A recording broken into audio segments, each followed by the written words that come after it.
자, 그럼 수업 시작하겠습니다. 안녕하세요. 반갑습니다. 비가 오는데도 불구하고 개강 첫날 이렇게 오신 여러분 환영하고요. 비 오는데 일찍 일어나기가 쉽지 않습니다. 얼마나 대단한지요. 여러분들은 이미 절반 이상은 합격하신 겁니다. 우리가 검찰직을 향해서 가든 또는 교정직을 향해서 가든 또는 법원직을 향해서 가든 우리는 벌써 절반은 합격한 겁니다. 나머지 절반만 더 달려가면 되는 것이죠. 저와 같이 이렇게 달려갈 수 있도록 하시고요. 형사소송법을 이제 우리가 지금부터 전개할 겁니다. 자, 이미 강의 계획서 나눠드렸습니다. 강의 계획서대로 갈 것이고요. 강의 계획서를 잠깐만 자 보실까요? 강의 계획서를 보시면 이번 인문 이론 강의에서는 총 8회차로 강의를 합니다. 주 1회씩 강의를 진행할 것이고요. 그래서 그 한 번씩 진행하는 이유는 인문반 강의 때는 여러분들께서 영어 국어에 좀 중점을 두고 공부하는 게 좋습니다. 영어 국어에 많은 시간을 할애하도록 하기 위해서 이렇게 제가 한 번씩만 들어가게끔 이렇게 만들었습니다. 그래서 여러분들 그런 저의 충정 어린 마음을 알아주시고 이렇게 따라가셨으면 좋겠고요. 그래서 이제 인문이론 이 강의 때는 기본 용어를 정리하고 형소법 전체 체계 틀을 잡을 겁니다. 좀 이따부터 이제 잡을 거고요. 자, 그 강의 계획서는 가급적 지켜가는 걸로 하겠습니다. 근데 지켜가지 못할 때도 있을 수 있습니다. 그건 여러분들이 용서해 주시면 제가 더 열심히 하겠습니다. 그렇게 보고요. 그 다음에 그 다음 장을 보시면 그 다음에 1년 연간 커리가 나와 있죠. 1년 연간 커리는 제가 설명회를 할 때 충분히 설명을 드렸습니다. 그래서 설명회 그때 한 것으로 대체하고요. 여러분들께서 한번 보시면 좋겠고요. 좀 더 자세한 내용은 설명회 때 했기 때문에 그 PPT를 통해서 했기 때문에 그 설명회를 다시 한번 유튜브를 통해서 보시면 좋겠습니다. 자, 그러면 이제 교과서로 들어갑니다. 이제 우리가 형소법을 해야 되죠. 형사소송이 뭡니까? 범죄가 있습니다. 범죄를 가만히 좌시할 수 없죠.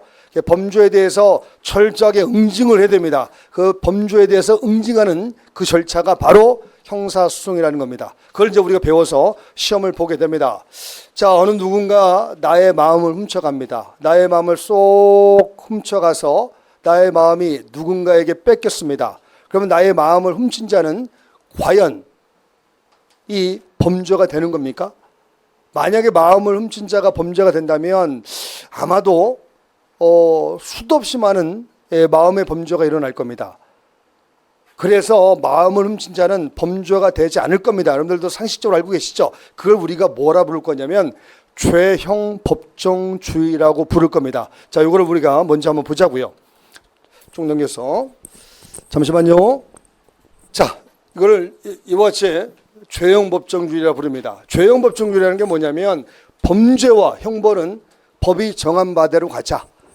법이 정한 대로 가지 않는 것은 절대 범죄가 아닙니다. 그래서 마음을 훔친 것은요, 그 어디에 규정되어 있지 않습니다. 그 어디에도 범죄로 규정되어 있지 않다고요. 그래서 마음을 훔친 것은 범죄가 되지 않습니다.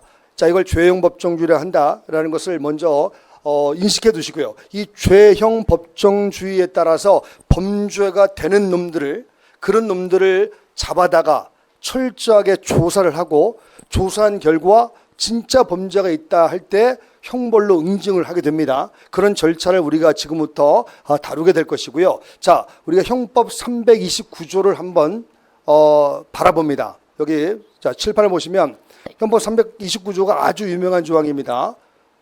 절도죄가 규정되어 있는 조항이거든요.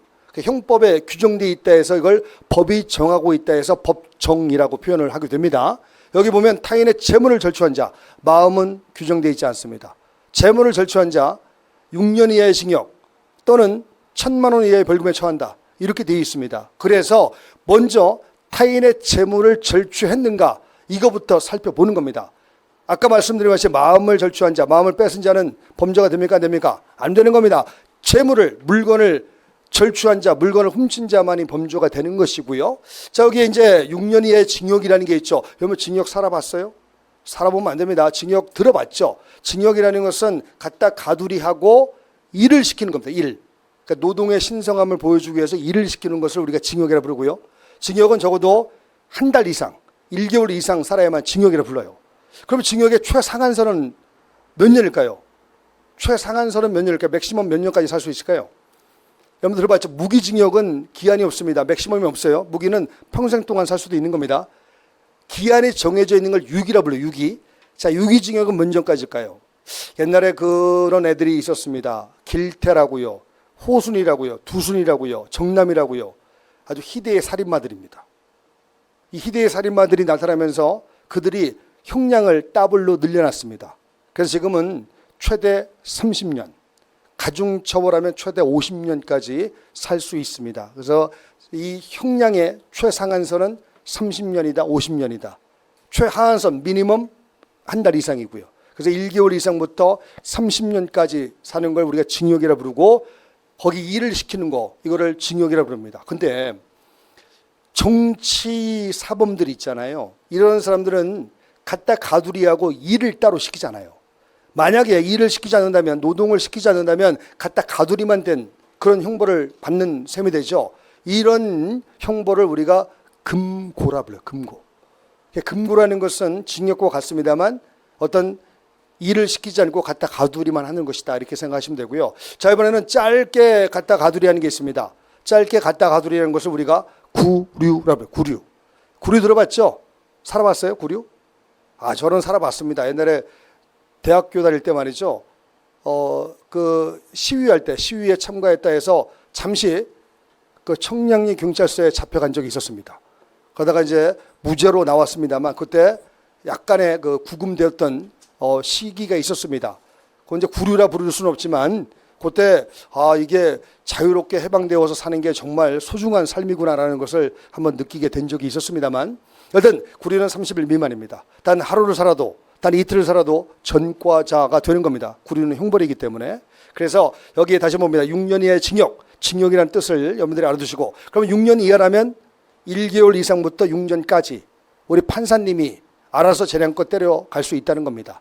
재량을 주는 이러한 쪽으로 규정되어 있죠. 자, 그다음에 또는 1,000만 원 이하의 벌금이라고 되어 있습니다. 또는이라는 것은 선택형입니다. 이것도 판사님에게 맡겨서 판사님이 요놈은 좀 싹수가 놀았다. 그러면 싹수가 놀았기 때문에 징역형을 때리자. 요놈은 싹수가 놀았지 않다. 한번 그냥 형벌의 이 엄중함을 보여주고 말자. 그러면 이제 벌금형만 때리고 말고요. 벌금은 돈 내는 거죠. 돈 내는 형벌을 우리가 재산형이라 불러요. 자, 벌금은 얼마 이상 내야지 벌금형이라고 부를까요? 정해져 있는 것은 5만 원 이상입니다. 그다음에 상한선은 제한이 없어요. 뭐 10억이든 20억이든 벌금 낼 수 있다. 근데 벌금보다 좀 적은 게 있어요. 5만 원 미만, 2,000원부터 5만 원 미만까지, 2,000원 이상 5만 원 미만, 이걸 과류라고 해요. 과류. 과류 들어봤습니까? 과류? 과태료는 들어봤는데 과태료는 형벌이 아닙니다. 과태료를 두드려 맞았다 해서 전과자가 아닙니다. 과태료를 두드려 맞았을 때 전과자가 된다면 저는 전과가 한 1,000개는 될 겁니다. 그래서 과태료는 전과자가 아닙니다. 그러나 과료는요, 단 5,000원을 내도, 돈 10,000원을 냈다 하더라도 과료는 전과자가 되는 겁니다. 왜? 형벌이니까. 그래서 벌금과 과료가 있다. 그 중에서 1,000만 원 이하의 벌금에 처한다. 그렇다면 5만 원 이상부터 1,000만 원까지 판사님이 재량껏 때려갑니다. 자, 형벌에 대해서는 다시 한번 또 나중에 말씀드릴 기회가 있을 것이고요. 하나만 더 말씀드리고 갈게요. 사형제도가 대한민국에 과연 지금 현재 존재하고 있을까요? 그럼 들어봤어요? 사형 당하는 거 봤어요? 저는 술 먹고 들어갔다가 우리 집사람한테 사형 당해봤는데, 그러면 사형 당하는 것을 봤습니까? 물으면 못 봤습니다라고 얘기됩니다. 왜? 30년 전에 사형 집행제도가 사실상 폐지가 되었습니다. 그러나 사형이 없어졌습니까? 라고 묻는다면 사형은 없어지지 않았습니다라고 답해야 됩니다. 왜? 사형 선고 지금도 나오고 있고요. 사형제도는 아직까지 살아 있습니다. 그런데 형법의 250조라는 조항 보면 뭐라고 되어 있냐면, 사람을 살해한 자는 사형, 그 다음에 무기 또는 5년 이상의 징역에 처한다고 되어 있거든요. 그래서 이와 같이 사형을 규정하고 있는 범죄가 굉장히 많아요. 그럼 사형제도는 분명히 존재하고 있는 거죠. 근데 사형 집행은 30년 전에 한번 이루어졌다가 지금까지 단 한 번도 사형 집행이 된 적이 없습니다. 그러면 사실상으로 사형제도의 폐지 국가라 부를 수 있는 대목이 있죠. 그래서 이제 사형제도라는 것은 나중에 여러분들이 면접 볼 때 면접관들이 잘 물어보는 질문 중에 하나입니다. 그래서 지금 이제 이렇게 가볍게만 좀 알아두시고요. 그 다음에 이제 타인의 재물을 절취한 자를 조금 더 면밀히 살펴봅니다. 예컨대 갑이라는 사람이 말이죠, 다른 사람의 물건을 훔쳤습니다. 훔쳤을 때 일단 타인의 다른 사람 물건을 내 물건을 훔치면 절대 절도죄라는 범죄가 되지 않습니다. 타인의 재물, 그 다음에 물건을, 재물을 절취, 훔치는 겁니다. 이때 얘를 우리가 훔쳤다면 범인이라 부르죠. 자, 범인으로 지목되어졌다 해서 무조건 가서 6년 이하의 징역을 때려야 됩니까? 아직은 아니죠. 이른바 not yet죠. 아직은 모르죠. 저 갑이라는 사람이 타인의 재물을 절취했다라고 소문은 들려오지만 진짜로 물건을 훔쳤을까? 이런 의문을 품어봐야죠. 그래서 죄 없는 사람을 무고하게 처벌하면 안 되잖아요. 그래서 철저하게 조사가 필요합니다. 그 조사하는 작업, 그다음에 조사 결과 형벌을 때려가는 작업, 이게 우리 형사 소송이 해야 될 일입니다. 여기에서 이제 조사하는 걸 우리가 수사한다라고 부르죠. 그 수사기관에서 이제 갑을 불러다가 철저하게 조사를 하게 됩니다. 이걸 우리가 수사라 부르죠. 이럴 때 이제 갑의 이름이 서서히 바뀌어져 갑니다. 지금은 범인이라 부를지 몰라도요, 이제 수사가 시작되면 갑의 이름이 서서히 바뀌어져 간다. 그래서 갑의 이름이 바뀌어져 가는 과정을 이제 하나씩 우리가 좀 보도록 하겠습니다. 일단은 제가 이거를 딱 띄워놨는데요. 이게 어디냐면 여러분 기본서의 맨 앞에, 기본서 맨 앞에 컨텐츠 앞에 거 보면 제 사진이 붙어 있고, 사진 다음에 보면 거기에 떡하니 있죠. 사진 다음에 거기 있죠. 거기 네, 거기 있습니다. 그거를 이제 옆으로 딱 돌리면 아마 이 그림이 될 겁니다. 이 그림 거기 나와 있죠. 그거를 참고하시면서 보시면 됩니다. 자, 갑이 범죄를 범했다고요. 여기다 다시 한번 쓸게요. 범죄를 범하면 범인이라 불러요. 그 전에는 일반인이었고요. 일반적인 사람이었다가 범죄를 범하면 범인이 됩니다. 범죄가 된다 안 된다는 철저하게 법이 정한 바대로 가는 겁니다. 이걸 뭐라고 부른다고 했죠? 아까 죄형 법정주의라는 거 머릿속에 집어넣으시고요. 그다음에 죄형 법정주의에 의해서 저 범인이 범죄를 범했습니다. 자, 그러면 이제 이쪽으로 드디어 들어오게 됩니다. 요거를 우리가 이제 살펴보게 되는데요. 이 수사라는 작업을 우리가 먼저 주목을 합니다. 쟤를 불러다가 철저하게 조사를 하죠. 쟤만 불러다 조사하는 것이 아니라 목격자들, 이런 사람들도 있다면 불러다 조사를 하고, 그 다음에 뭔가 뭐 CCTV라든가 기타 확실한 물증이 있다면 저런 것들도 조사하게 되고, 이러한 작업이 필요하죠. 이러한 전방위적으로 철저하게 조사하는 걸 수사라 부른다. 여러분들 수사는 누가 합니까? 수사기관이 하죠. 경찰도 합니다. 또 우리 검찰도 합니다. 그래서 검찰, 경찰이 수사를 하게 됩니다. 이제 전문 용어는 뒤에서 사용하기로 하고요. 자, 이와 같이 수사가 딱 진행이 되면 갑이 요 수사 과정으로 들어오죠. 그러면 갑의 이름을 바꿔야 됩니다. 저 사람이 그 전에는 범인이었다가 수사 과정으로 들어오면 의심을 받고, 범죄 의심을 받고 수사의 대상으로 삼아진 자 해서 피의자라는 표현으로 바뀌게 됩니다. 범죄 의심을 받고, 자, 이렇게 우리가 한자로 사용하면, 자, 이렇게 한자를 사용합니다. 어디 있죠? 피의자. 범죄 의심을 받고 수사의 대상으로 삼아진 자. 그래서 이걸 피의자라 불러요. 그래서 다시 한번 가면, 여기 앞으로 다시 가면 이와 같이 수사 단계에 들어오면 갑의 이름이 바뀐다. 뭐로 바뀐다고요? 피의자. 의심을 받고 수사의 대상으로 삼아진 자.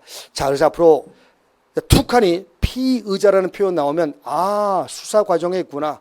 아, 수사가 시작됐구나. 이렇게 알아먹어야 됩니다. 다른 데서 우왕좌왕하시면 안 됩니다. 아, 수사가 시작됐구나. 수사 과정에 있구나. 이렇게 생각하시고요.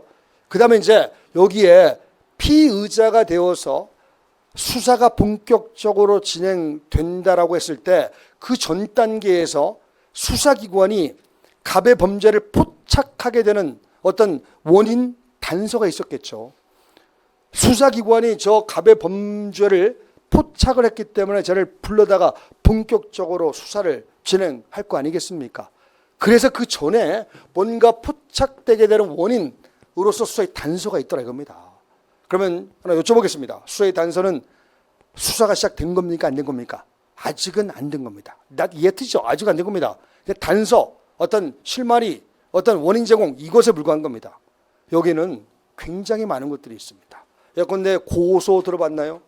고소는 피해자가 가서 수사관서에 가서 범죄 사실을 신고하는 겁니다. 그러면 수사기관이 피해자로부터 고소를 딱 받으면 이런 범죄가 있구나. 한번 조사를 해봐야지. 그래서 본격적으로 조사를 진행하게 되는 겁니다. 그 다음에 고발 들어서 고발은 일반인들이 수사기관에 가서 범죄 사실을 신고하는 겁니다. 일반인들 제3자가 피해자가 아닌 사람들이 신고하는 겁니다. 그럼 신고를 듣고 혐의 포착했다. 그리고 수사를 진행한다. 그 다음에 범인 스스로 자신의 범행 사실을 신고하는 게 있습니다. 이걸 우리가 자수라 불러요. 자수 들어봤죠? 이런 것들을 통해서 이 혐의를 포착하게 되고 그러면 이제 본격적으로 조사의 작업인 수사라는 작업으로 들어가게 됩니다. 자, 여기서 여러분들 불신검문 들어봤나요? 불신검문은 일정한 지역 또는 일정한 건물, 일정한 시설의 보안을 위해서 경찰들이 순찰을 도는 거, 이거를 불신검문이라고 불러요. 순찰을 돌다가 좀 행동거지가 이상한 놈을 발견합니다. 그렇다면 경찰들이 그를 세워요. 그걸 이제 거동불심자, 거동수상자라 불러요. 약칭 거수자. 거수자를 딱 세워놓고 몇 마디 질문했더니 애가 범죄를 범한 것 같이 보입니다. 그러면 이제 막바로 수사의 작업으로 들어가게 되죠. 이와 같이 불신검문도 수사의 단서로서 기능하게 됩니다. 우리가 이제 뒤에서 다 배울 것들인데, 자, 이런 것들을 통해서 이제 수사가 시작된다고 했을 때, 이 아직까지 불신검문 단계에 있는, 아직까지 고소를 받은 단계에 있는, 고발을 받은 단계에 있는, 여기에 있는 이 갑의 이름이 또 다른 이름을 사용하게 됩니다. 얘를 우리가 뭐라 부르냐면 피내사자 또는 용의자라 불러요. 아직은 용의 선상에 있는 겁니다. 아직은 수사를 직접적으로 할 만큼은 아직은 아니고요. 그냥 들려오는 겁니다. 그 사람이 범죄를 범했네? 라고 들려오는 정도의 이런 단계에 있는 것을 우리가 피내사자 또는 용의자라 불러요. 제가 지금 피내사자라는 표현을 썼죠. 그래서 이 수사의 단계를, 이 수사의 단서의 단계를 내사 단계라고 총칭을 합니다. 그럼 내사는요? 하나 여쭤보겠습니다. 내사는 수사입니까? 아닙니까? 수사가 아직 아닙니다. 수사 이전 단계에 있는 과정입니다. 아직은 수사가 시작되지 않았다. 이게 바로 내사라는 겁니다. 됐죠? 자, 내사 단계에 있는 자를 뭐라 불러요? 내사 단계에 있는 갑이라는 범인을 뭐라 부르기로 했죠? 용의자 또는 피내사자. 자, 용의자가 더 센 개념일까요? 피의자가 더 센 개념일까요? 피의자가 좀 더 센 개념입니다. 세니까 불러다가 조사를 하고 있잖아요. 그렇죠? 그래서 이렇게 크게 보시고, 그럼 피내사자 용의자 단계에서 이렇게 한 단계 발전이 됩니다. 한 단계 발전이 되면 이제 피의자 단계 들어왔습니다. 수사. 그 다음에 이제 여기서 말이죠. 우리 경찰 분들이 쫙 범죄를 조사했어요. 조사를 해서 이놈 진짜 절도의 범행이 있네 라고 확실하게 인정을 합니다. 물증까지 잡아놨어요.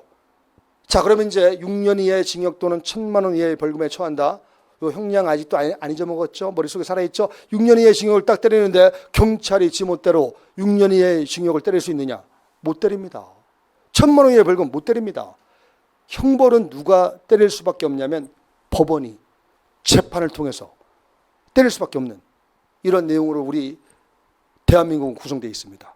대한민국에서 형벌은 누가 때린다고요? 법관이 법원이 때립니다. 그것도 재판을 통해서, 철저한 재판을 통해서.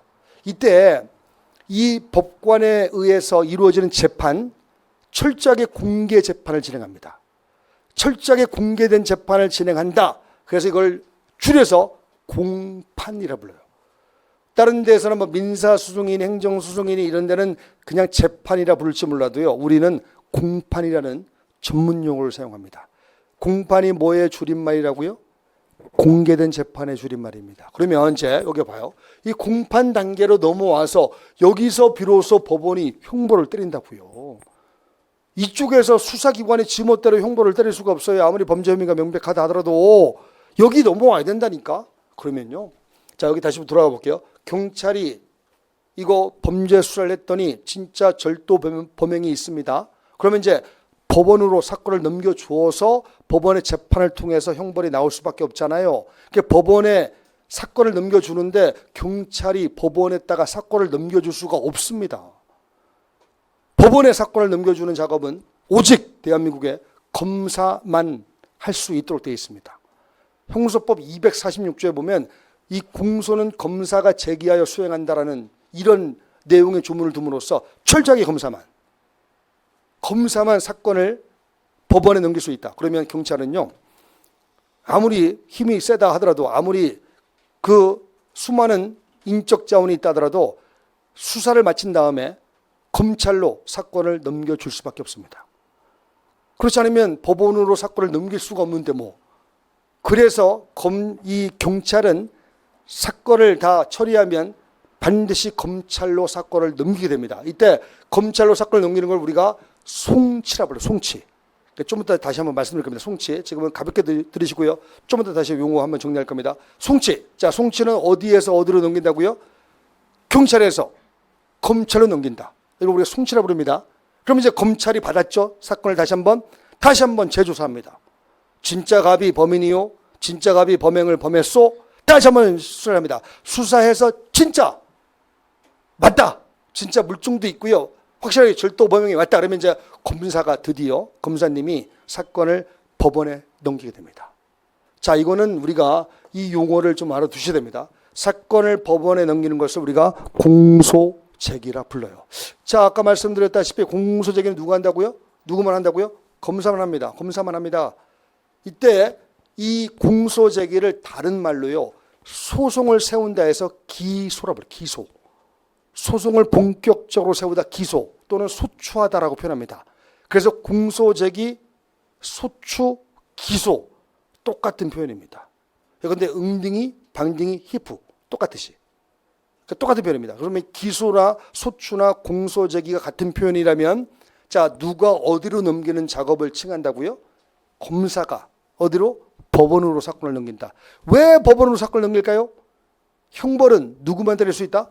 법원만 때릴 수 있기 때문에.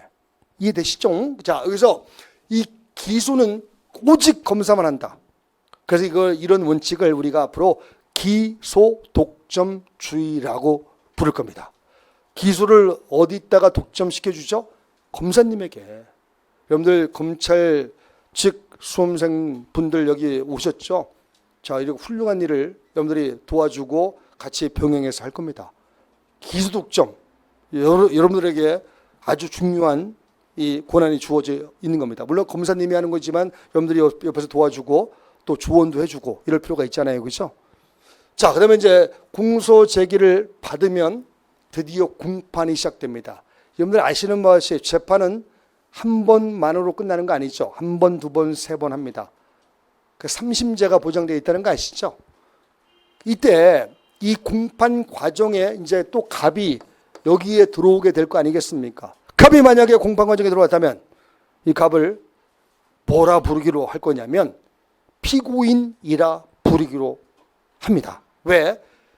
검사에 의해서 공소제기, 고함을 받고 재판의 대상이 되었다 해서 피고인이라는 표현을 쓰게 됩니다. 고함을 받고. 자, 이거 뒤에 잠깐만 넘어갔다 올게요. 보면 이제 피고인이라는 표현이 이런 표현입니다. 여기 피고인. 검사로부터 이 고함, 이거 지우지 않을게요. 고함을 받고, 즉 공소제기를 받고 법원의 재판의 대상이 되었다. 그래서 피고인이라는 표현을 씁니다. 그러면 자, 다시 한번 갑니다. 피고인이라는 표현이 나오면 무슨 과정에 있다고요? 공판 과정에 있습니다. 이미 수사는 지나갔고, 수사 과정 지나갔고 공판 과정에 있는 것이다. 여기 봐요. 다시. 피고인이라는 표현 나오면 이미 수사 과정 지나갔고 검사로부터 공소 제기된 뒤에 공판 과정에 들어와 있다. 이거를 알아먹어야 됩니다. 그 다음에 이제 1심, 2심, 3심이 진행됩니다. 뒤에서 자세히 보기로 하고요. 법원의 재판 결과 진짜 갑이 절도 범행을 범했습니다. 절도 범행이 있었다는 게 확인되었습니다. 그러면 이제 재판을 때리죠. 재판을 때릴 때 법관은 6년 이하의 징역 중에서 또 1,000만 원 이하의 벌금 중에서만 때릴 수 있습니다. 뭐 사형에 처하거나 10년 징역형을 처하거나 이걸 할 수 있다고부터 없습니다. 이게 아까 뭐라고 했죠? 죄형 법정주의. 그래서 이제 판사님이 형량을 고르죠. 형량을 고를 때 이놈의 댐데미를 살펴봅니다. 과거의 전과를 살펴봅니다. 댐데미가 좀 더럽고 과거의 전과가 많다면 최대 6년까지 때릴 수도 있습니다. 상습범의 경우에는 2분의 1 가중을 해요. 그러니까 9년까지도 때릴 수 있습니다. 이렇게 여러 가지 이제 형량을 정하는 방법이 납니다. 형량을 정하는 걸 양형이라 불러요. 형의 양을 정하다 해서 양형. 양형 절차를 거쳐서 이제 형을 정한 다음에 딱 판결을 때려요. 그리고 이제 판결이 딱 나왔을 때 저 갑의 입장에서는 예컨대 6년 징역형이 딱 선고가 되었다고 가정을 해볼게요. 그럼 갑의 입장에서는 이것에 대해서 불만이 있을 수도 있잖아요. 왜 나는 무죄인데 왜 나한테 징역형을 때리지? 비록 내가 유죄라도 6년까지는 내가 맞을 사람이 아닌데 왜 6년으로 세게 때리지? 그러면 갑은 다시 한번 재판을 받고 싶죠. 다시 한번 재판을 받는다, 이걸 상소한다라고 표현합니다. 상소 들어봤죠? 그다음에 상소심이 다 진행돼서 최종 대법원의 판단이 다 끝나면 이거를 우리가 재판이 확정된다라고 표현합니다. 어떤 법원에서 판결이 나왔다, 선고되면 이제 상소의 가능성이 남아 있습니다. 상소까지 다 지나가서 대법원 판결까지 다 끝났다 그러면 확정되었다. 확정되면 재판이 더 이상 진행됩니까? 안 됩니까? 진행될 수가 없습니다. 재판을 3-4번 하면 됐지 거기다가 5번, 6번, 7번 이렇게 할 수는 없잖아요. 딱 3-4번만 딱 하고 끝냅니다. 이걸 이제 확정되었다고 표현해요. 그래서 만약에 2년 징역형이 확정되었다 그럽니다. 2년 징역형이 확정되면 이제 드디어 이 교도관님들이 나서게 됩니다. 우리 교도관님들이 나서서 이제 애를 콩밥을 주게 됩니다. 갖다 가두리하고. 그거를 우리가 뭐라 부르냐면 형집행 단계라고 합니다. 형집행 단계에 이제 갑이 이 단계에 만약에 들어와 있다면 얘를 앞으로 뭐라 부르기로 할 거냐면 형을 받는 자, 형벌을 받는 자에서 수형자라는 표현을 씁니다. 수형자. 자, 수형자라는 용어는 이렇게 한자어로요. 받을 숫자, 그다음에 형벌 할 때 형자. 그러면 여기 크게 다시 봅니다. 이 형사 소송의 단계는 총 4가지 단계로 구성이 되어 있습니다. 먼저 저 앞에 범인이다 아니다, 범죄이다 아니다, 범죄를 범했다 안 범했다, 이 대목은 형법에서 처리할 문제이고요. 그러면 형사소송은 여기부터 시작되는 겁니다. 소위 단서부터. 그러니까 내사 단계부터 시작이 됩니다. 그 다음에 여기서 혐의가 포착되면 이제 본격적으로 조사를 해봐야겠는 걸 하면 수사 단계로 들어오는 겁니다. 그 다음에 여기서 진짜 이거 법원의 재판을 통해서 형벌을 때려야 되겠는 걸 싶으면 공소제기를 통해서 공판 단계로 들어가게 됩니다. 공판에서 유죄 판결 확정되면 드디어 형집행 단계. 그래서 크게 4가지 다시 한번 볼게요. 단서 내사 단계, 그 다음에 수사 단계, 그 다음에 수사 단계를 넘어서면 그 다음에 공판 단계, 그 다음에 마지막으로 형집행 단계. 알겠죠? 이렇게 4가지 단계로 구성되어 있습니다. 자, 갑의 이름을 우리가 한번 쭉 단계별로 다시 한번 읊어봅니다. 첫 번째, 피내사자 용의자 단계에서, 그 다음에 피의자 단계로 올라갑니다. 피의자 단계에서 피고인 단계로 또 올라갑니다. 피고인 단계에서 형이 확정되면 수형자 단계로 갑니다. 그래서 용어가 바뀌니까요, 어떤 용어를 사용하느냐에 따라서 분명히 단계가 다르다는 것을 여러분께서 인식을 하셔야 됩니다. 피고인 나와 있는데 여기서 우왕좌왕하고 다른 데서 놀면 안 됩니다. 오직 여러분들은 이 용어를 정확하게 인식하시고 여기에 걸맞게 놓으셔야 되는 겁니다. 자, 그다음에 이제 우리가 전체 크게 4가지 단계로 봤으니까 조금 더 촘촘히 보고 들어가 봅니다. 자, 그러면 이 피내사자 용의자라는 것은 어느 단계인지 아시겠고요. 그 다음에 이제 여기서 혐의가 포착되면 혐의 인지가 되었다고 표현합니다. 인지라는 건 알았다, 인식했다는 뜻이죠. 그러면 이제 드디어 수사 단계로 갑니다. 수사 단계로 가면 여기서 이제 이쪽으로 넘어가는 겁니다. 넘어갈 때 말이죠, 예컨대 잠복 근무를 합니다. 어딘가 출장 나갑니다. 그러면 기름값 들고 또 빵값 들고 우유값 들어요. 당연히 수사기관의 입장에서는 우유값이나 빵값 또 기름값 이런 것들 나중에 보전받아야 될 거 아니겠습니까? 보전받기 위해서는 뭔가 공식적인 사건 처리 절차를 밟아야 됩니다.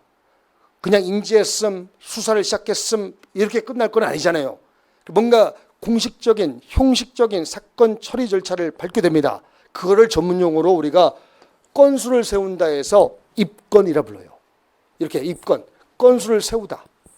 건수 하나 세우면 이제 승진 그 점수, 고과 점수에 도움이 되겠죠. 건수를 세웁니다. 건수를 세우고 이제 본격적인 수사를 진행하게 됩니다. 그래서 입건이라는 표현, 요거를 알아두셔야 됩니다. 그러면 입건이라는 표현이 나오면 영어로 하면 부킹하는 부킹.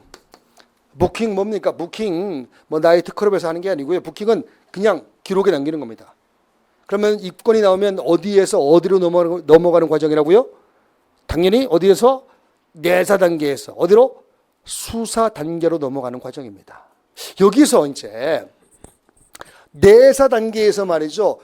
딱 조사를 하는데 에이 절도 없어. 그냥 뭐 절도 물건 훔친 게 아니구만. 그냥 마음을 훔쳤구만. 이라고 싶으면 입건으로 들어가면 됩니까? 안 됩니까? 입건으로 들어가면 안 되죠. 수사로 들어가면 안 되죠. 이럴 때 여기서 끝내는 처분을 내사 단계에서 그냥 쫑치는 종결하는 이러한 끝내는 처분을 우리가 내사 종결 처분이라 불러요. 여기 안 나와 있습니다만 내사 종결. 그래서 여기에 내사 종결 처분으로 사건이 쫑날 수도 있다는 겁니다. 이거는 수사가 들어가기 전에 끝나는 겁니다. 수사가 들어가기 전에 이거 없어 하고 끝을 내는 겁니다. 그 다음에 이제 거꾸로 진짜 수사를 해 봐야겠는 걸 싶으면 이제 입건을 통해서 수사가 시작이 됩니다. 자, 수사가 시작되면 여기에 들어온 갑을 뭐라 부르기로 했죠? 비의자. 야, 누군가 말이죠. 내가 물건을 훔치는 걸 봤습니다. 물건을 훔치는 걸 본 사람을 우리가 목격자라 부르죠. 목격자가 말이죠. 수사 단계에 들어오면 얘를 전문 용어로 참고인이라 부르게 됩니다. 그래서 참고인이라는 표현이 나오면 말이죠. 목격자는 목격자인데 어느 과정에 지금 들어와 있다? 수사 과정에 들어와 있다. 우리가 보통 목격자를 뭐라 부르죠? 보통은 증인이라 부르지 않습니까? 증인은 말이죠. 여기에서나 사용합니다. 공판 과정에 들어와서나 증인이라는 개념을 사용합니다. 자, 우리는 이제 전문가가 될 겁니다. 전문적으로 검찰청에 또는 교도소에 교정직 교도관으로서 또 법원에 이렇게 근무할 사람들입니다. 그렇다면 우리는 전문 용어를 정확하게 사용할 필요가 있죠. 그래서 증인이라는 표현은 공판 과정에서 사용하는 것이다. 똑같은 목격자라도 수사 과정에 있다면 참고인이라 부를 뿐이다. 알아두셔야 됩니다. 그래서 이렇게 용어를 좀 잘 정리할 필요가 있다는 거 한번 말씀드리고요. 그다음에 이제 그렇다면 자, 수사 과정에 들어왔어요. 입건을 통해서 부킹을 통해서 들어왔어요. 그러면 수사기관은 과연 누굽니까? 아까 이미 제가 소개를 했죠. 먼저 폴리스. 자, 좀 나와 여기. 자, 수사기관 제가 여기다 띄워놨죠. 먼저 검사가 있고 그다음에 사경이라는 게 있는데 이걸 좀 더 크게 보면 이겁니다. 사법경찰관리라는 것이 왜 이런 용어를 사용하냐면 그게 경찰입니다. 경찰. 경찰이 지금 몇 명인 줄 아세요? 대한민국 경찰 제복을 입고 있는 분들이 과연 몇 분이나 될까요? 몇 명이나 될까요? 얼마 전 통계로 따지자면 한 15만 명 정도요. 굉장히 많은 수의 경찰분들이 있습니다.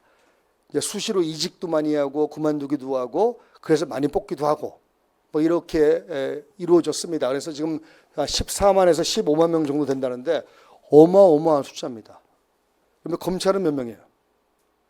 검사가 몇 명입니까? 검사는 전국에 있는 검사가 2,500명에서 3,000명 사이. 이거하고 비교하면 엄청나게 적죠. 검찰 수사관들, 검사와 더불어 수사를 담당하는 검찰 수사관들, 검찰 공무원들 다 합쳐도 10,000명이 안 됩니다. 뭐 10,000명은 그냥 몇천 명 정도밖에 안 될 겁니다. 그러니까 경찰 조직이 굉장히 비대한 조직이죠. 엄청 큰 조직입니다. 근데 이 경찰분들 중에서 모든 경찰들이 다 범죄를 수사할 수 있는 힘이 주어져 있는 게 아닙니다. 경찰 중에서 그냥 단순한 행정 업무만, 단순한 교통 행정만 이렇게 담당하는 부서에서 근무하는 분들도 많습니다. 그런 사람들은 범죄 수사를 할 수 있는 힘이 없어요. 경찰 제복은 입고 있을지라도 범죄를 수사할 수 있는 권한이 주어져 있지 않습니다. 그러면 그런 경찰은 우리가 수사기관이라 부를 수는 없지 않겠습니까? 그래서 그런 경찰들을 빼내고 제외하고 순수하게 범죄 수사 권한이 주어져 있는 경찰만을 우리가 수사기관이라 부를 수 있죠. 그분들을 이렇게 불러요. 사법경찰관리. 알겠죠? 이걸 이제 앞으로 우리가 약칭 사경 이렇게 부를 겁니다. 또 사경, 경찰, 이래서 짭새 이렇게 얘기하면 큰일 납니다. 짭새라고 했다가 명예훼손죄 되는 거 알죠? 그냥 벌금형 두드려 맞아요. 그래서 짭새라고 하지 말고 짭볼드 이렇게 불러요. 짭볼드. 그러면 욕먹지 않겠죠. 짭볼드. 여하튼 그렇게 부르는 건 옛날 경찰을 폄하했던 시절들의 용어이고요. 경찰분들도 굉장히 수준이 높아요. 능력도 출중하고요. 그래서 수준이 높은 분들이 있기 때문에 지금은 짭새라고 이렇게 폄하되는 용어를 사용하면 안 됩니다. 그분들도 존중해 줘야만 그분들도 우리를 존중해 주죠.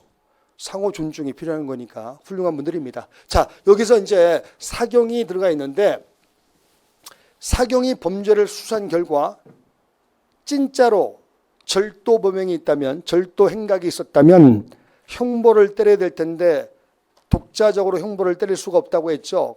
법원으로 사건을 넘겨줘야 되는데 법원으로 독자적으로 사건을 넘겨줄 수도 없답니다.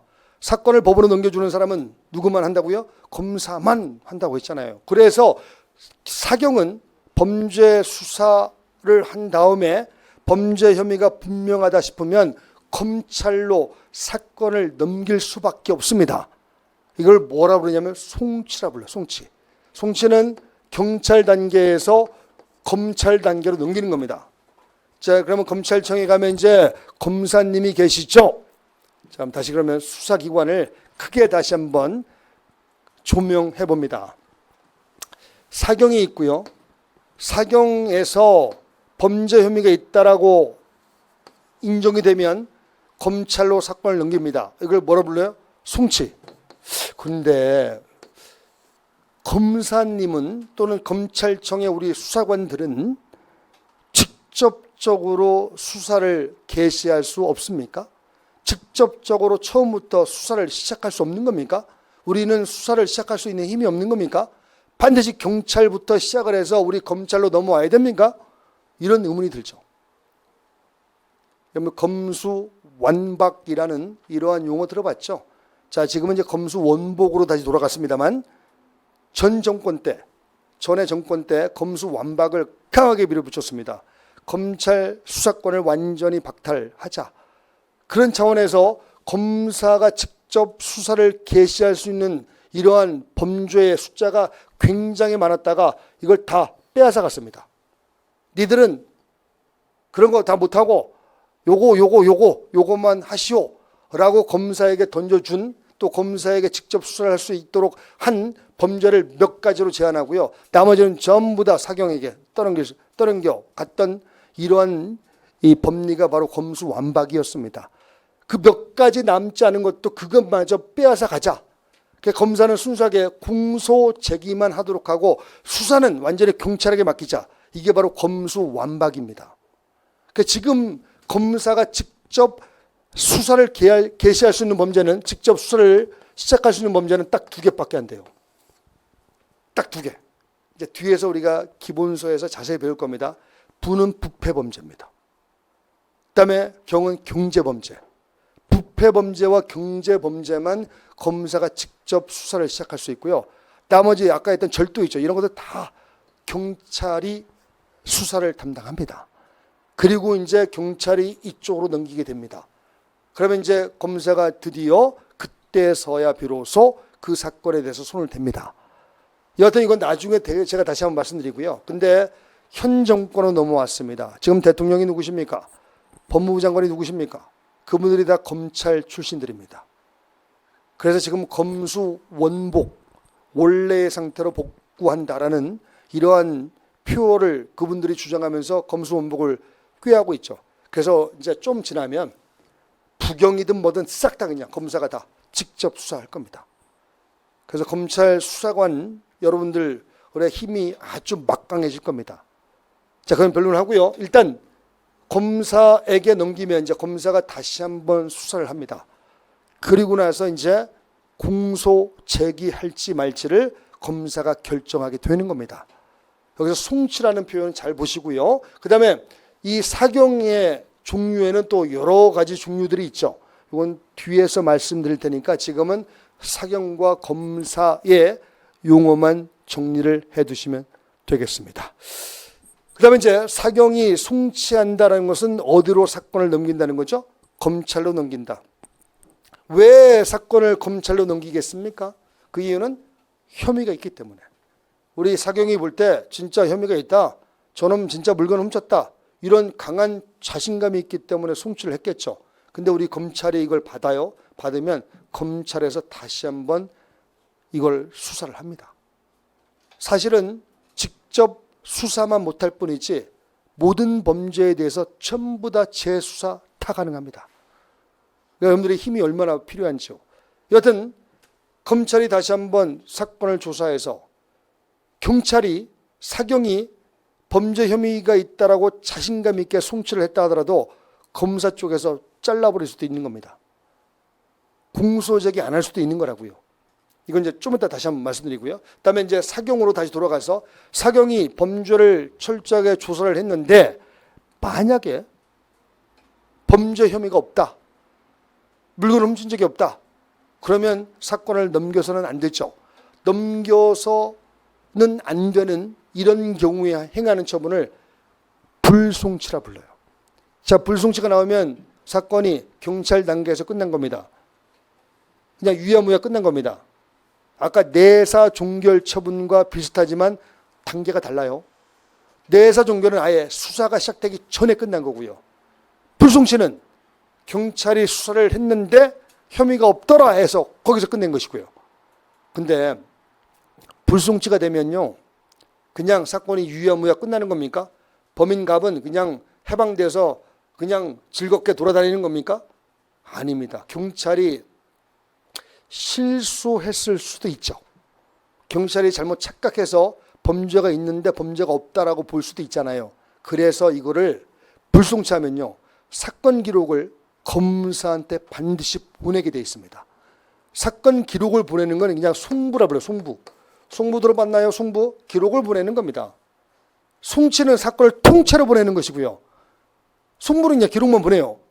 불송치했을 때 기록을 보내. 그럼 기록을 검찰이 받잖아요. 그럼 검사님이 다시 한번 이렇게 훑어봐요.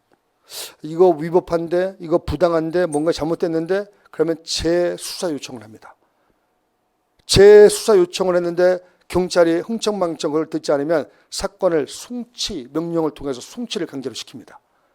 그만큼 검찰의 힘이 더 강력하게 돼 있습니다. 사실은 겉으로 내비쳐지는 것만 검수완박이지 실제로 깊숙이 들어가 보면 검수완박은커녕 오히려 검찰이 절대지존의 이런 권력을 갖고 있습니다. 나중에 보도록 하고요. 그 다음에 이제 우리 검사님이 받았다 이거예요. 사건을. 이 검사 옆에 우리가 있습니다. 검찰 수사관들이 있잖아요. 여기에. 제가 설명할 때 말씀드렸습니다만, 자, 여러분들이 9급 시험을 보든 7급 시험을 보든 시험을 보면 이제 검찰 수사관이 됩니다. 사실은 말이죠. 딱 합격을 하면, 최종 면접까지 합격을 하면 이제 발령이 되잖아요. 그러면 행정사무를 담당할 때가 훨씬 더 많습니다. 이걸 검찰 사무국이라 불러요. 사무국에 배정되어서 그냥 검찰 행정사무 있죠. 뭐 기록을 편철하고 또 기록을 만들고 그다음에 또 압수물을 정리하고 닦고 이런 것들을 일을 많이 합니다. 완전히 보조 업무. 내가 이러려고 검찰청에 들어왔나라고 싶을 정도로 막 서류 들고 다니고 막 알통 생기고 막 이런 것들을 많이 합니다. 근데 진정한 수사관이 되기 위해서는 검사실에 배정이 되어야 됩니다. 그 검사실에 처음부터 9급, 자, 최초 발령 시로부터 검사실에 배정되어서 수사관의 진짜 업무를 수행하려면 능력이 뭔가 필요합니다. 능력이, 뭐 예컨대 언어의 구사 능력이 좀 탁월하다면 영어 이런 거 잘하는 거 아무 소용 없습니다. 의중이 뚜중이 다 잘해요. 이런 거 잘하는 거 아무 소용 없습니다. 다 잘한다고요. 제가 추천하는 언어는 베트남, 태국, 아니면 콩고, 아니면 우간다 이런 것들을 추천합니다. 왜냐하면 그런 쪽에 범죄가 하나 범해지면 우간다어를 능통하게 하는 사람이 과연 많겠습니까? 나 아니면 안 되는 겁니다. 그 대한민국 검찰청에서 나만 찾아요. 얼마나 멋집니까? 바로 들어간다니까. 그래서 오늘부터 우간다어를 같이 공부할 수 있도록. 싫어요? 그러면 먼저 기다렸다가 이제 나중에 들어가면 되는 거지. 다시 돌아볼게요. 그래서 이제 이 검사님 옆에 이제 우리 수사관이 같이 이제 옆에 붙어서 같이 수사를 도와주고 수사를 진행하게 됩니다.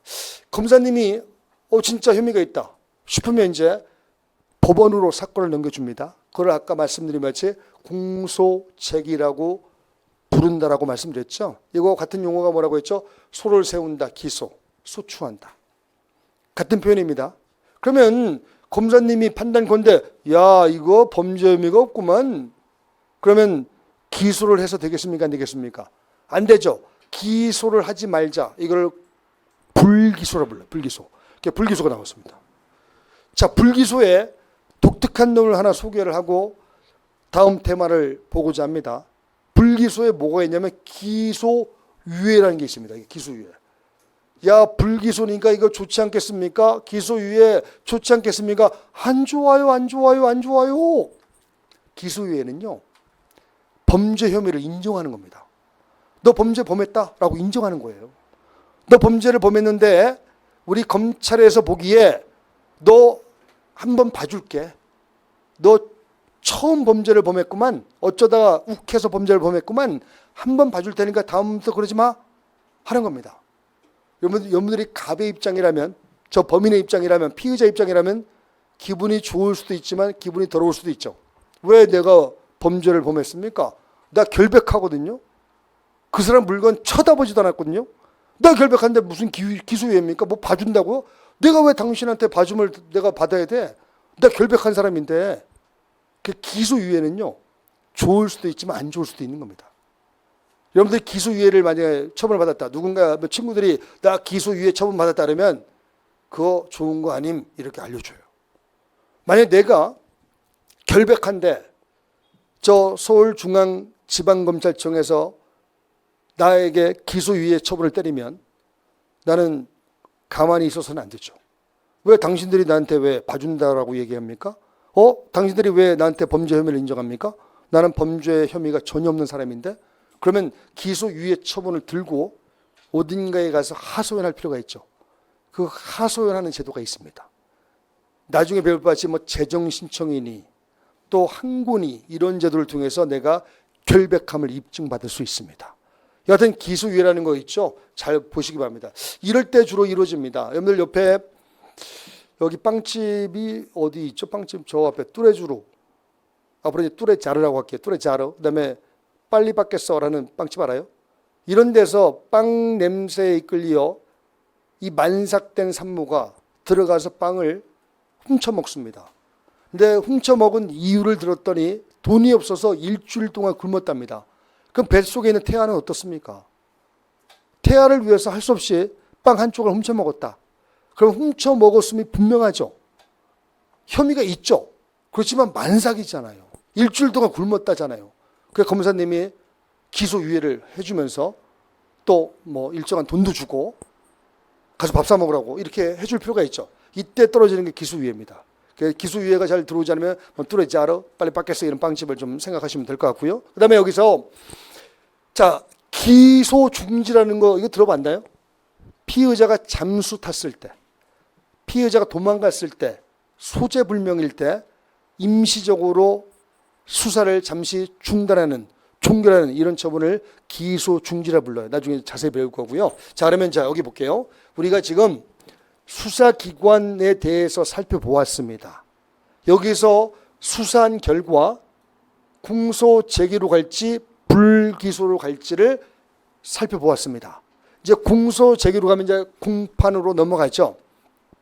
이 수사에 대해서 좀 더 자세한 것은 좀 이따 다시 한번 좀 더 면밀하게 살펴보고, 그다음에 공소 제기되면 1위로 넘어옵니다. 공판으로. 자, 공판은 뭐의 줄임말이라고요? 공개된 재판. 공판이라 부르게 되고요. 그다음에 이제 이 공판 과정을 법원이 담당하죠. 법원의 재판을 통해서 담당한다고 했잖아요. 그죠? 법원을 좀 더 전문 용어를 사용하면 법원은 검사로부터 기소를 받았습니다. 공소 제기를 받았다, 기소를 받았다. 그래서 이걸 우리가 소송을 받았다 해서 수소법원이라 부르게 됩니다. 좀 더 전문 용어를 사용하는 것이 전문가의 냄새가 나지 않겠습니까?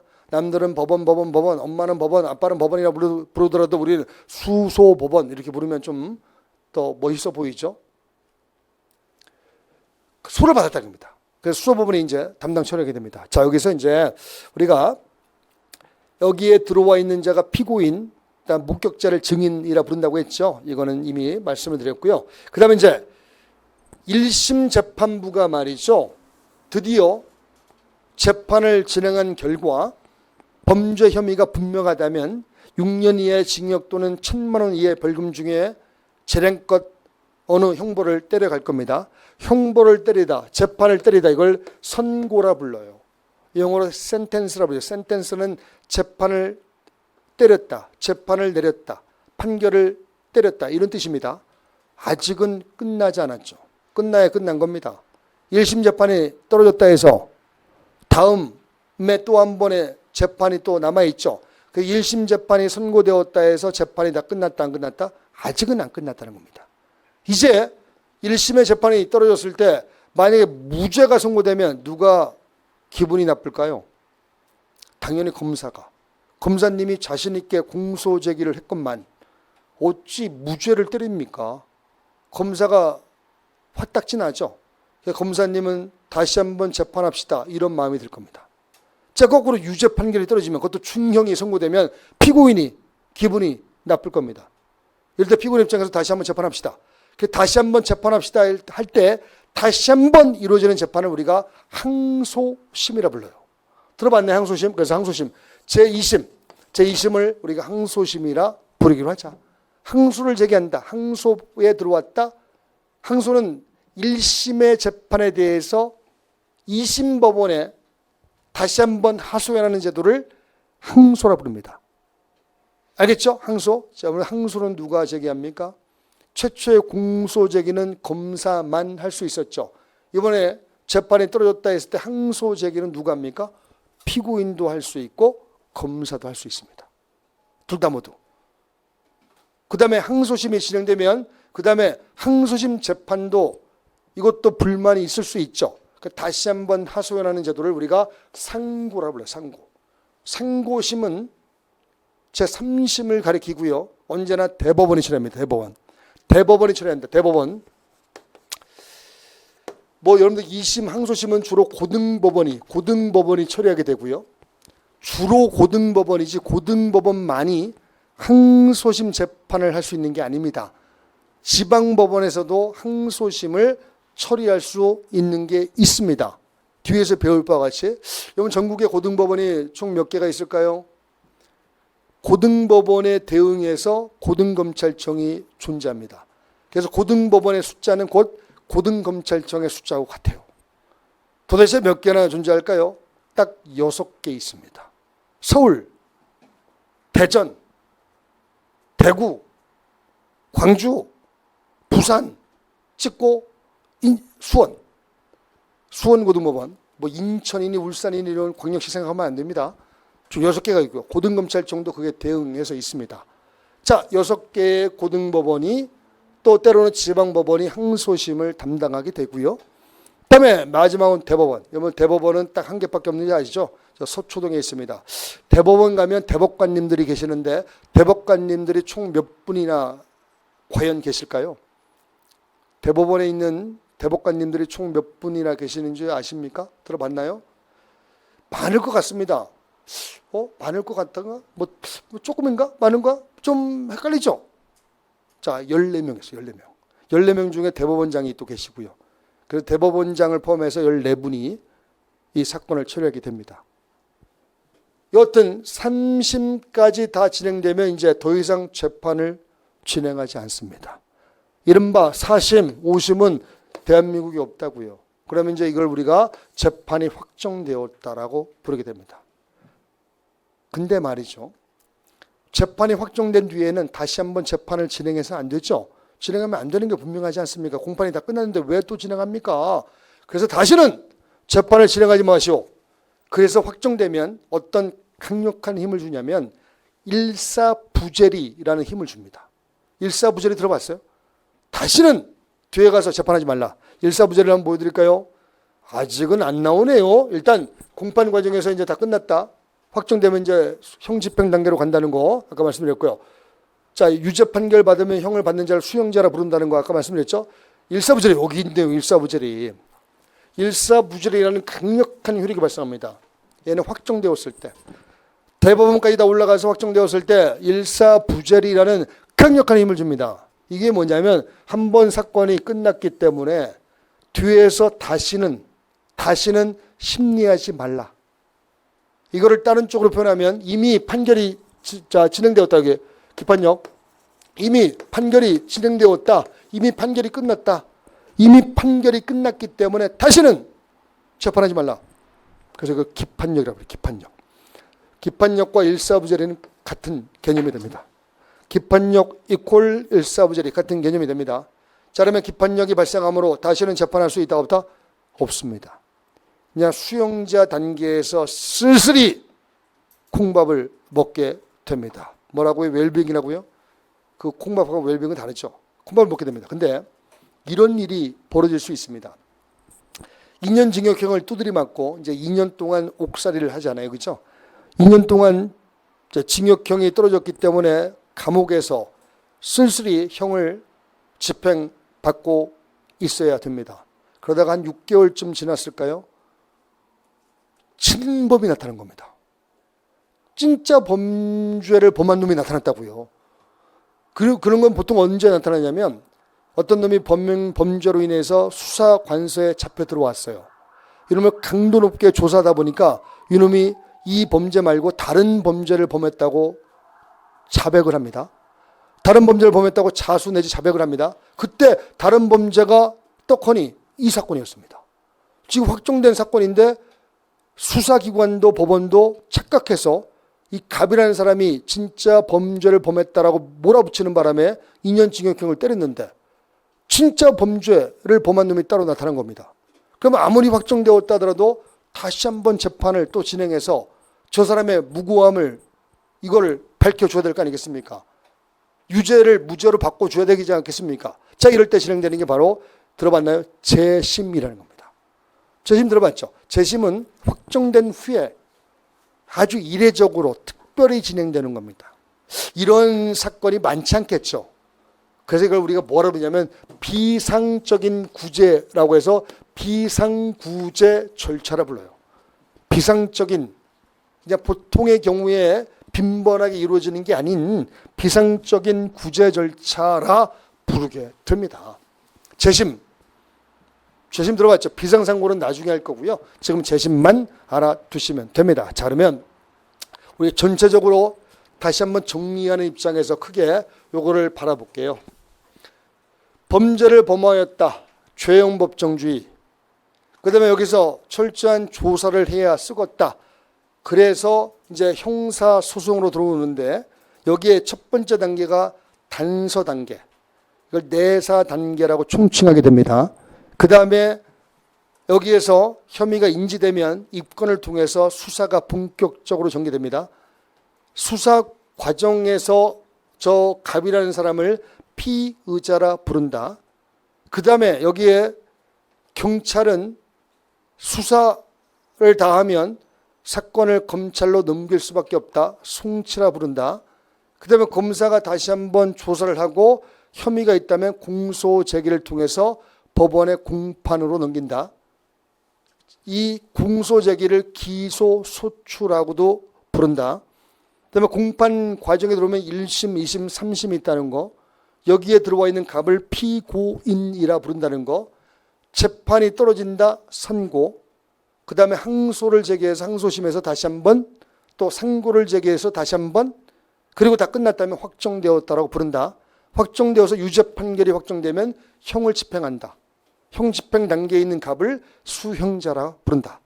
자, 이 용어는 완벽하게 여러분들이 습득해 두셔야 됩니다. 자, 그러면 자, 이런 것들을 우리가 이제 앞으로 하나씩 배워갑니다. 자, 본격적으로 배워가기 전에 여러분들 그냥 상식을 채우기 위해서 이 자리에 오신 거 아니죠. 우리가 시험에 합격하기 위해서 이 자리에 오신 거 아니겠습니까? 그러면 이제 출제 경량을 한번 간단하게 우리 바라보고 가자. 어느 파트에서 주로 출제를 하고 있을까요?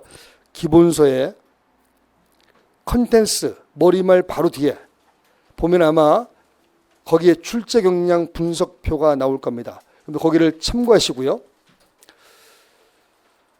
제가 보여드리면 앞으로 가자, 빨리 가자, 앞으로 가자. 자, 일단 검찰직부터 봅니다. 검찰직 본 다음에 그다음에 교정직 보고 법원직 보고 이렇게 한번 보겠습니다. 자, 검찰직 마수란 게 마수 들어봤어요? 마수? 마약 수사.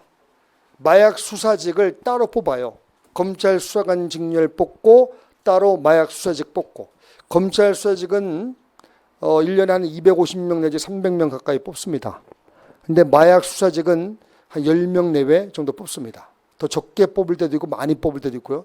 이번에 30명인가 뽑을 텐데 마약을 주로 담당하는 수사직입니다. 그래서 여러분들 검찰을 할지 마수를 할지 이런 것들도 한번 나중에 고민해 보고요. 마수가 전통적으로 커트라인이 좀 낮아요. 이런 장점이 없지 않아 있습니다. 그다음 마약을 다 해볼 수 있다는 거. 코카인 해봤어요? 필로폰, 엑스터시. 우리 초등학교 때 선물 받은 거 있잖아요. 엑스터시. 아빠가 엑스터시 사와줬다. 그리고 동료도 있잖아요. 아빠가 사왔다. 이런 거 안 들어봤어요? 근데 이런 것들을 다 합법적으로 맛볼 수 있는 이런 증명이 마수죠.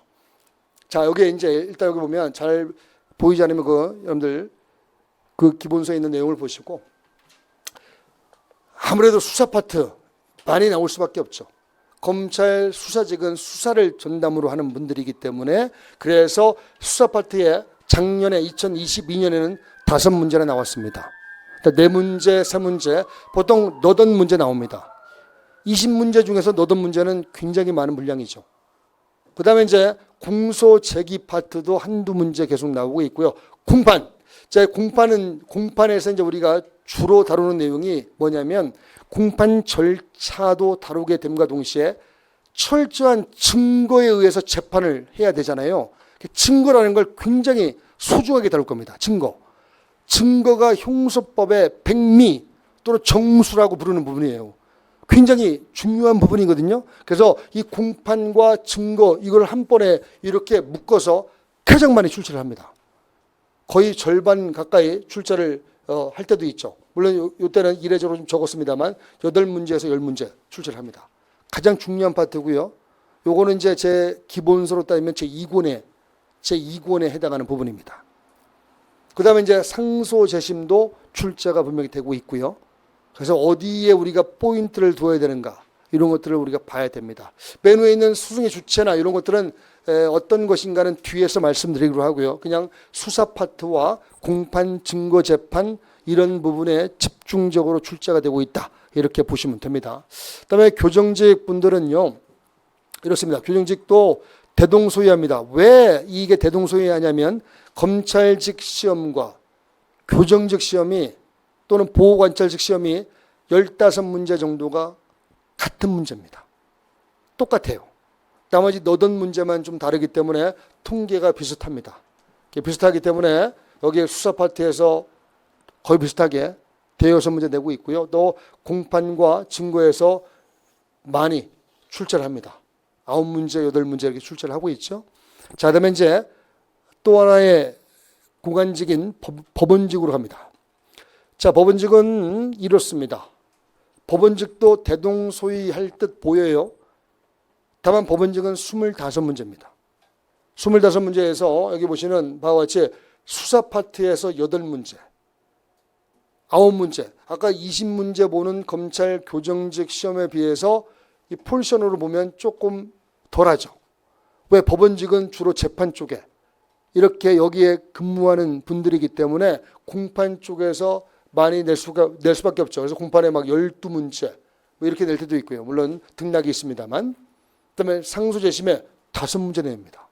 상소재심에 5문제나 낸다는 것은 여기에 법원직 그 공무원들이 들어가서 이 재판 업무를 도와줘야 될 거 아니겠습니까? 그래서 이쪽 부분을 많이 내고 있는 겁니다. 여하튼 공통적으로 수사와 공판 증거 이런 데서 많이 출제를 하고 있죠.